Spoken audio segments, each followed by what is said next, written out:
Aloha. Good afternoon, good day by the time you get this message. It is the 12th of July, Tuesday at 1 p.m. I wanted to give you an update as it's been over a month since my last video. Thank you so much for praying for me, and some of you have reached out to me and have inquired about my well-being. At the moment, I'm good. I'm good in spite of everything. Today I had a doctor's appointment, and I had a chest X-ray. As I'm still working toward my healing, there are some things that are still not quite going the way I'd like them to go, but such is the nature of, having a cancer diagnosis. Last week I was feeling a little ill, so I started the day off fairly well, and then I had to take the bus home. And as I was getting on the bus, sat there for a few minutes, and I just felt really nauseated. And I had been fluctuating with how I felt for that week.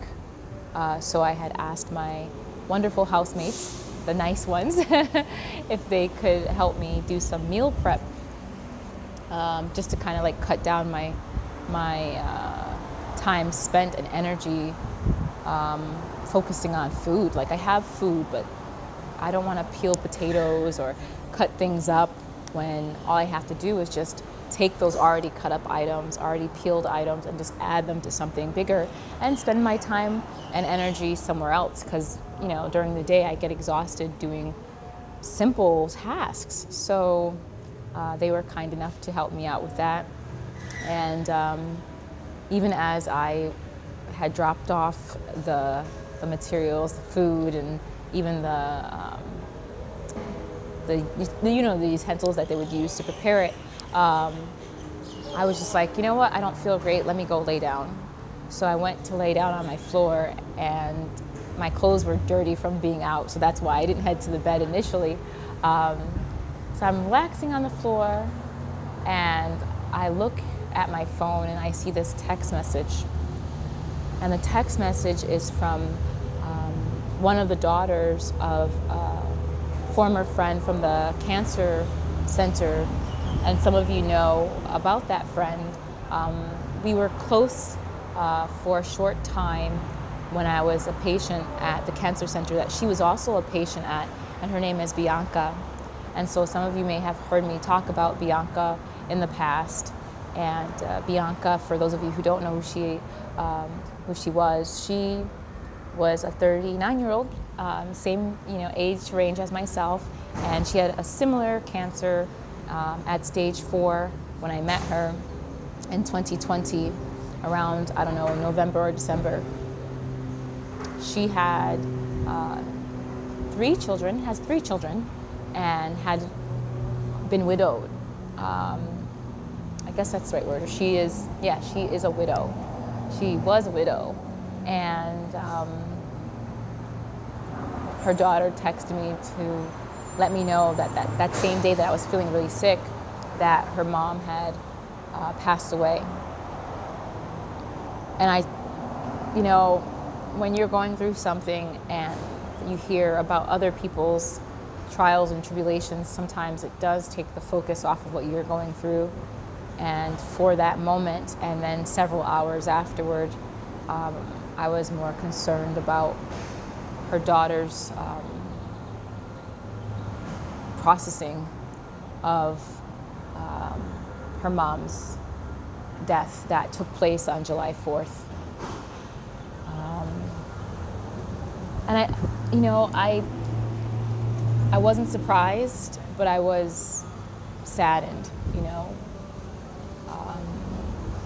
and I was more concerned about, her daughter, Layla, and her sister Mia and brother Dennis, and their well-being. And as much as I'm going through my own trials and tribulations, I'm still here. and so are those children.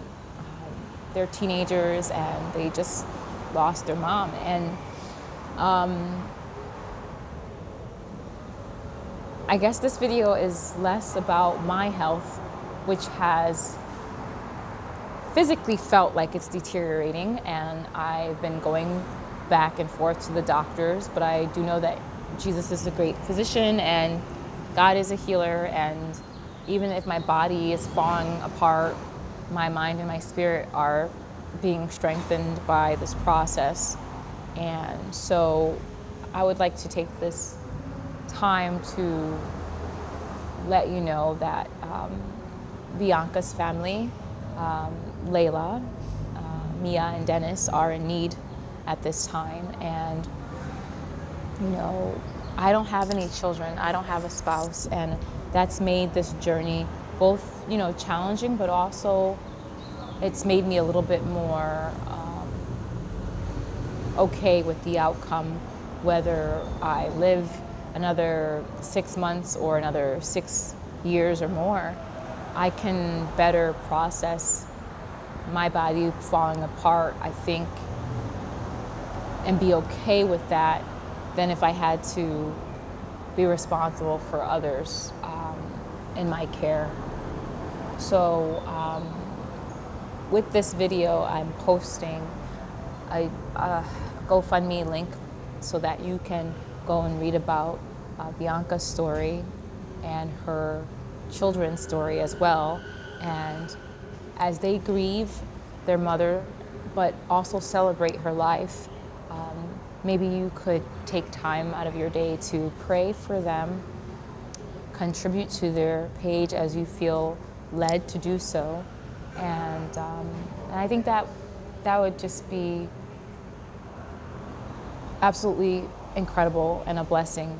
And I realized that I don't really want to go into the details of my health at this time because it's cancer. And if I'm working to my, towards my healing, I really don't want to go into the falling apart stuff that happens on a regular basis in some capacity, because I'm still able to walk at this moment. I'm still able to do this video with you. I'm still able to advocate for myself, and by the grace of God and so many prayers and so much support that you've given me, I am here. And I feel good about my mental state at this time. And though things do fluctuate, and I hate to admit it sometimes because I'm like, God, I need more. I do have all I need. Still want more, but who doesn't, right? You never seem to get enough of the good stuff.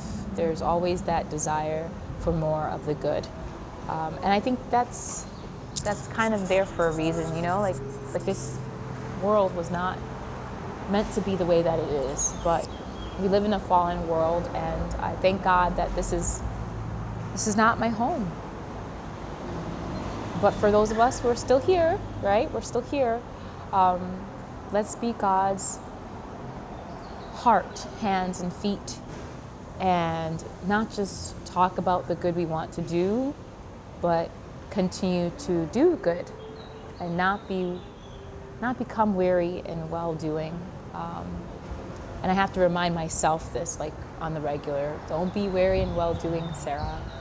And I wanted to share something that I came across when I was scrolling through like TikTok and YouTube videos. And it was a story by Mother Teresa.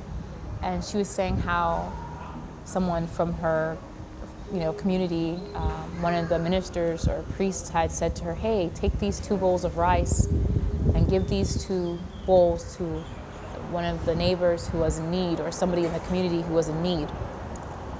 So Mother Teresa goes and she brings the bowls of rice, the 2 bowls of rice, to this community member who has children and they're in need, this mother. And Mother Teresa was moved by this woman, not by her circumstances or the gravity of her need, but by the fact that when she gave this mother 2 bowls of rice, the mother left the house with one of those bowls and gave it to her neighbor that she knew was also a mother in need. And I appreciate your blessings. I appreciate the fact that I have finally gotten disability, and though there's always, that desire to have more, I want to be able to contribute in some small way to other people in need. Because right now, like my cancer journey, it's its own ministry. I don't want to waste my cancer. As John Piper writes about in an article and shares on a website, don't waste your cancer. And if this journey has taught me anything, it's how to be more empathetic and how to trust God for my daily bread. And so on that note, I'll post another update probably before the end of the month as I'm awaiting test results. And it's kind of windy right now, so I'm gonna go. But I just wanted to let you know the status of things on my end generally, but also ask you to pray for Bianca and her children. Pray for Bianca's children and for things to go well as they prepare, for a celebration of life ceremony. And I'm a little bit out of it right now. I'm tired, and so I apologize for maybe moments of incoherence or rambling or fumbling with my words, but I appreciate you taking time for the viewing of this video, and please do visit the website, the GoFundMe for Bianca's family. Thank you so much. Aloha and mahalo nui loa.